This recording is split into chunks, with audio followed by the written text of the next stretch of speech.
नाम है विवेक और आज हम लोग एस ब्लॉक पढ़ने जा रहे हैं। ठीक है ना। पहले पन्ने में एनसीईआरटी की जो इम्पोर्टेंट चीज़ लिखी है उसको मैं यहाँ पर बोर्ड पे आपको बता देना चाह रहा हूँ। सिंपल से क्या चीज़ लिखी है उसको बताता हूँ। कहा गया कि दो ही ग्रुप्स होते हैं एस ब्लॉक में, ऐसा कैसे करके कुछ होता है। एस ब्लॉक देखा होगा आपने, ठीक है ना। ऐसे ली ना करे हली ना करे रब से फरियाद और इधर बेटा मांगे कार स्कूटर बाप राजी। तो बोला है कि जो ग्रुप 2 होता है इसको बोलते हैं ग्रुप नंबर 2। तो जो ग्रुप 2 होता है बच्चों, उसके अंदर कितने एलिमेंट्स होते हैं? बेटा मांगे कार स्कूटर बाप राजी। कितने दिख रहे हैं? 1 2 3 4 5 6। तो बोला है कि बेरिलियम को हटा के ये जो होते हैं ये सभी एल्कलाइन अर्थ मेटल्स होते हैं, एल्कलाइन अर्थ मेटल्स होते हैं। समझ में आ रहा है? बेरिलियम को छोड़ के, और बेरिलियम को इंक्लूड कर लोगे तो ग्रुप 2 के क्या होते हैं? मेटल्स होते हैं। ये जो एस ब्लॉक होता है, एस ब्लॉक में S block is only consist of metals. केवल और केवल मेटल्स हैं बच्चों इसके अंदर। मेटल्स हैं तो मेटल की जो ऑक्साइड्स होती हैं और साथ साथ जो हाइड्रोक्साइड्स होती हैं वो किस नेचर की होती हैं? बेसिक नेचर की। हाइड्रोक्साइड्स ये पढ़ा होगा तुमने, बेसिक नेचर की होती हैं, ठीक है ना। और नॉन मेटल की एसिडिक नेचर की होती हैं, जैसे N2O वगैरह। N क्या होता है? नॉन मेटल होता है। खैर वैसे ही चीज़ें समझते जाओगे। तो इस ये लोग जो ऑक्साइड बनाते हैं, हाइड्रोक्साइड बनाता है बेसिक नेचर की, इसलिए इस ग्रुप को बोलते हैं, ग्रुप 1 को एल्कलाइन मेटल्स। एल्कालाइन, एल्कालाइन मतलब समझ गए होगे। और इसको एल्कलाइन अर्थ मेटल। एल्कलाइन तो हैं बट अर्थ मेटल बोल दिया क्योंकि ये अर्थ के क्रस्ट में पाए जाते हैं। याद रखना एल्कलाइन अर्थ मेटल किनको बोला है? मैग्नीशियम से लेके यहाँ तक के, बेरिलियम को नहीं बोला है। Okay, beryllium is not an alkaline earth metal. अब आगे बढ़ते हैं यार। तो पहले पन्ने की तो बात हमने कर ली। अब आगे जो दूसरे पेज में जो इम्पोर्टेंट चीज़ दे रखी है वो सिंपल सी, ये तुम्हारी हाइड्रेशन एंथैल्पी की, जो कि मैं इसको समझाता हूँ आपको, ठीक है ना। तो यहाँ देखो, जैसे कि यहाँ पर तुम्हें दिख रहा है लिथियम का क्या है? कैटायन है। कब बनेगा? जब लिथियम से एक इलेक्ट्रॉन निकाल लेंगे हम लोग, ठीक है। तो होगा क्या?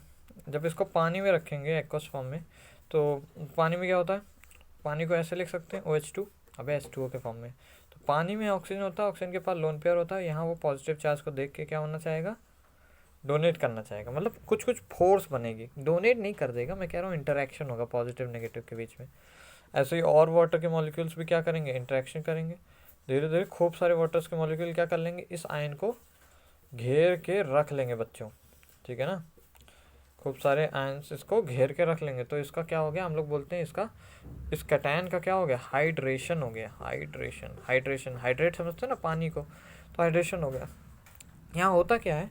जो हाइड्रेशन एंथैल्पी होती है वो इन्वर्सली प्रोपोर्शनल होती है आयनिक साइज के। मतलब आयन का जो साइज होगा जितना ज़्यादा छोटा होगा उतने ज़्यादा वाटर मॉलिक्यूल्स उसको घेर सकते हैं। अगर डॉट टाइप का टाइप होगा तो खूब सारे वाटर मॉलिक्यूल हो सकते हैं ना। यही अगर बड़ा हो गया तो वाटर मॉलिक्यूल कितने आ जाएंगे भाई? OH2 यहाँ आ गया, OH2 यहाँ आ गया, OH2 एक यहाँ आ गया, एक OH2 यहाँ। अब तुम सोच रहे हो कि बड़ा होगा तो और ज़्यादा आ जाएंगे। ऐसा कुछ नहीं होता, क्योंकि बड़ा होने के साथ न्यूक्लियर चार्ज जो होता है वीक हो जाता है। छोटे पे क्या होता है? यहाँ पर ही न्यूक्लियस है, बगल में ही वाटर आ गया। समझ रहे हो ना। छोटा साइज होगा तो क्या होगा? छोटा एटम होगा तो पॉजिटिव चार्ज और जो OH2 है मतलब ऑक्सीजन के पास, इन दोनों की डिस्टेंस बड़ी कम होगी। तो ज़्यादा से ज़्यादा मतलब क्या होगा? हाइड्रेशन होगा। मतलब ज़्यादा से ज़्यादा इंटरेक्शन एनर्जी होगी। इंटरेक्शन एनर्जी को ही बोलते हैं हाइड्रेशन एंथैल्पी। देखो हाइड्रेशन होना बोलते हैं इस प्रोसेस को। हाइड्रेशन एंथैल्पी मतलब इसमें जो एनर्जी का एक्सचेंज हो रहा है। तो ज़्यादा एनर्जी का एक्सचेंज कब होगा? जब छोटा साइज होगा, आयन का छोटा साइज। इसीलिए आयनिक साइज के इन्वर्सली प्रोपोर्शनल है। तो ये ऑर्डर दे रखा है एनसीईआरटी में कि हाइड्रेशन ऑर्डर, हाइड्रेशन एंथैल्पी सबसे ज़्यादा किसकी होती है? लिथियम प्लस की, क्योंकि उसका साइज सबसे छोटा होता है। तो आयनिक साइज अगर हम पूछें तो सबसे बड़ा तो सीसियम का होगा। वैसे भी पता है हमको नीचे जाने पे क्या होता है। अबे ऊपर से नीचे आओगे, नंबर ऑफ सबसेल बन रही, तो नीचे सीसियम होता है, सबसे ऊपर लिथियम होता है। तो लिथियम सबसे छोटा होगा, तो वही है, लिथियम सबसे छोटा है साइज में। और तो साइज का अगर ये ऑर्डर है तो उसका जस्ट अपोजिट किसका होगा? एंथैल्पी का ऑर्डर। समझ में आ रहा है ना बच्चों बात? बड़ी छोटी सी बात है, बस इतना समझो कि क्यों ज़्यादा हाइड्रेशन होता है। क्योंकि छोटा होगा तो बीच में न्यूक्लियस और पास में ही क्या होंगे? ओके, इसमें क्या बीच में न्यूक्लियस होगा लेकिन दूरी पे होंगे OH2। क्यों? क्योंकि साइज़ बड़ा है। तो उतनी तगड़ी से क्या होगा? इंटरेक्शन नहीं होगा। तो ज़्यादा वाटर मॉलिक्यूल इंटरेक्ट ही नहीं करेंगे फर्जी में। समझ पा रहे होगे? अब समझ जाओ, ठीक है ना। अब इस पन्ने में जो भी इम्पोर्टेंट दे रखा था वो मैंने वैसे तुमको बता दिया है। अब ये जो टेबल है क्रिम्सन रेड वाला, अब ये याद कर लेना यार, इसमें क्या ही बता दूँ, ठीक है ना। हम लोग बढ़ते हैं इस वाले पेज की तरफ, इसमें जो जो इम्पोर्टेंट चीज़ें दी गई हैं, ठीक है।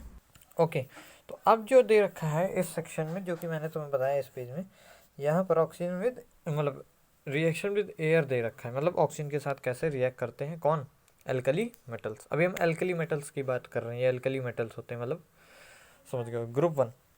तो याद रखो, हमेशा याद रखो, जो लिथियम होता है वो हमेशा लिथियम की मोनो ऑक्साइड बनाएगा। मोनो ऑक्साइड समझते हो ना, एक ऑक्सीजन वाला।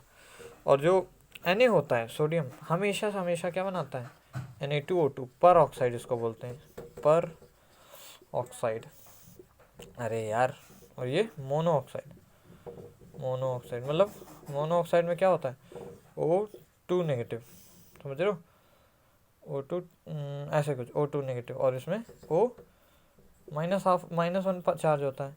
और रेस्ट जितने भी हैं, जितने भी ये बड़े वाले, क्योंकि नीचे जाने पे शायद बढ़ता है ना, तो ये बड़े से बड़े वाले क्या बनाते हैं, ये बनाते हैं सुपर ऑक्साइड। सुपर ऑक्साइड याद भी हो जाएगा, सुपर बड़ा ऐसा कुछ करके, जैसे KO2 होता है सुपर ऑक्साइड। यहाँ पर ऑक्सीजन के जो ऊपर जो चार्ज होता है माइनस का हाफ होता है।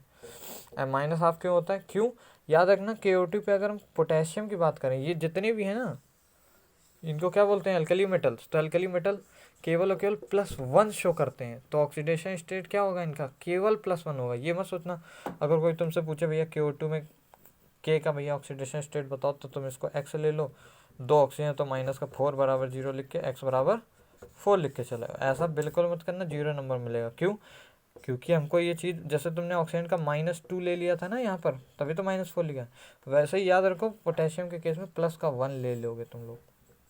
तो पोटेशियम अगर +1 लिया तो 1 हो गया, और ऑक्सीजन के ऊपर हमें निकालना है, तो वो हो गया 2x = 0, तो x = -½ और ऑक्सीजन के ऊपर -½ कब चार्ज होता है, जब वो सुपर ऑक्साइड होता है। शायद तुम फील समझ गए होगे। देखो, एल्कली मेटल सिर्फ और सिर्फ यही शो कर पाते हैं क्योंकि उनके पास डी ऑर्बिटल वगैरह की कोई चीज़ नहीं होती है, तो अपना ऑक्टेन नहीं बढ़ा पाते हैं। साथ साथ यही सेम टू सेम बेटा मांगे कार स्कूटर मतलब एल्काइन अर्थ मेटल के साथ भी है, वो लोग +2 ही शो कर पाते हैं, ठीक है ना। तो उसमें कन्फ्यूजन मत रखना कि उसको कुछ और लेके, बहुत बार गलतियाँ होती हैं उसमें, जेईई मेंस पे भी सवाल आया, ठीक है। तो रिएक्शन समझ गया कि भैया मोनो बनाएगा ये, पर बाकी सब सुपर, ठीक है ना। इतना से याद रख लो इस पेज में, और फिर अभी आगे और छोटी बातें करते हैं, ठीक है। अब ये देख लो यार, स्टैंडर्ड इलेक्ट्रोड पोटेंशियल, थोड़ा सा कैमरा का ओवरव्यू मैं समझ रहा हूँ कि बड़ा अजीब हो रहा होगा। स्टैंडर्ड इलेक्ट्रोड पोटेंशियल क्या होता है, लिथियम का रिड्यूस होने का नेचर, मतलब रिड्यूस होना क्या होता है, रिड्यूस होता है गेन ऑफ इलेक्ट्रॉन, यानी एक इलेक्ट्रॉन गेन करके Li- बनाना, यही तो होता है रिडक्शन, रिड्यूसिंग नहीं, रिडक्शन, सॉरी ये गलत बोल दिया मैंने, ये थोड़ी बनाएगा। देखो लिथियम तुमने सुना होगा, जब इलेक्ट्रोनेगेटिविटी की सीरीज होती है उसमें लिथियम सबसे टॉप पे होता है। Lithium is a very best reducing agent. क्यों सबसे बेस्ट रिड्यूसिंग एजेंट, इसलिए होता है क्योंकि लिथियम क्या होता है, लिथियम भैया हमेशा बहुत जल्दी से Li+ बना लेता है, और साथ साथ एक इलेक्ट्रॉन को डोनेट कर देना चाहता है। लिथियम चाहता है कि वो एक इलेक्ट्रॉन ऐसे डोनेट कर दे, क्यों, क्योंकि लिथियम का इलेक्ट्रॉनिक कॉन्फ़िगरेशन करोगे तो आएगा 2,1, तो 1 इलेक्ट्रॉन को तुरंत देना चाहता है, एक इलेक्ट्रॉन लेगा थोड़ी, एक इलेक्ट्रॉन दे देना चाहता है, तो Li+ बनाना चाहता है। इसी वजह से इसका इलेक्ट्रोड पोटेंशियल जब देखते हो तो सबसे ज़्यादा क्या होता है, नेगेटिव होता है, -3.07 करके ऐसे आता है इलेक्ट्रोड पोटेंशियल। यार इलेक्ट्रोकेमिस्ट्री पढ़े होगे, खैर। तो जो ऑर्डर होता है वो इस तरह चलता है, सबसे ऑर्डर याद करने की कोई जरूरत नहीं है, बिल्कुल भी कभी नहीं आएगा। याद रखो सबसे ज़्यादा इलेक्ट्रोनेगेटिव ये होता है, इलेक्ट्रोनेगेटिव नहीं, इलेक्ट्रोड पोटेंशियल इसका सबसे नेगेटिव होता है, मतलब सबसे अच्छा रिड्यूसिंग एजेंट ये, और सबसे लीस्ट होता है ये सोडियम, यानी सबसे अच्छा ऑक्सीडाइजिंग एजेंट है, ऑक्सीडाइजिंग एजेंट। क्यों, देखो ये क्या होना चाह रहा है, ये इलेक्ट्रॉन को लॉस कर रहा है ना, लॉस, यानी लिथियम क्या हो रहा है, अपने आप को ऑक्सीडाइज कर रहा है। थोड़ा सा यहाँ समझना, लिथियम अपने आप को ऑक्सीडाइज करना चाहता है, तो सामने वाले को क्या करेगा, रिड्यूस। क्यों, क्योंकि ये जो इलेक्ट्रॉन निकला है ये कौन रिसीव कर लेगा, सामने वाला, और सामने वाला इलेक्ट्रॉन ले लेगा, तो इलेक्ट्रॉन का गेन क्या होता है, सामने वाले को क्या कर देगा, रिड्यूस कर देगा। समझ में आ रहा है, नहीं समझे, अबे किसी को अलग इलेक्ट्रॉन देना है तो तुमको इलेक्ट्रॉन छोड़ना पड़ेगा ना, समझ गए ना, वही चीज़ है। तो ऑक्सीडाइजिंग नेचर कैसे देखते हैं, इस तरीके से देखते हैं कि भैया वो क्या खुद का क्या करता है, कौन सबसे बेस्ट ऑक्सीडाइज करता है। तो खुद को कौन सबसे बेस्ट ऑक्सीडाइज करता है, लिथियम अपने ग्रुप में अल्कलाइन मेटल है। और सोडियम क्या करता है, सबसे बेस्ट तरीके से क्या होता है, रिड्यूस होता है। तभी तो Na- बन जाता है। समझ में आ रहा है, मतलब बनता नहीं है, फेवरेबल तो नहीं है बिल्कुल भी, बट इसके कंपेयर में बन जाएगा, ठीक है ना। ओके, Na+ ही बनते हैं, वैसे तो सब +1 ही शो करते हैं, कोई भी कंपाउंड नहीं देखोगे जिसमें Na- में हो, समझो। बट बता रहे हैं इलेक्ट्रोनेगेटिविटी का सबसे वीक होता है ये, मतलब सबसे कम इसका क्या होता है, इलेक्ट्रोड पोटेंशियल। इंपॉर्टेंट मतलब लिखा हुआ है यहाँ पर एनसीईआरटी में भी, जब तुम टेबल देखोगे तो उसमें ये वैल्यूज ऐसे ऐसे देखते जाओ, कंपेयर करते जाओ। ओके, फिर बाकी देख लेना मेल्टिंग पॉइंट किसका सबसे ज़्यादा है, किसका कम है। ऑर्डर ऑर्डर देखने की जरूरत नहीं, सबसे ज़्यादा और सबसे कम देख लो, बस इतनी सी ज़रूरत है। बाकी इस पेज का हो गया। बस यहाँ पर एक छोटी चीज़ है कि जितने भी अल्कलीन मेटल्स हैं, कौन कौन, एल्कलाइन मेटल्स, मतलब हेलिना करे रफ से फरियाद, इनको जब हम नाइट्रोजन के साथ रिएक्ट करते हैं तो नो रिएक्शन होती है,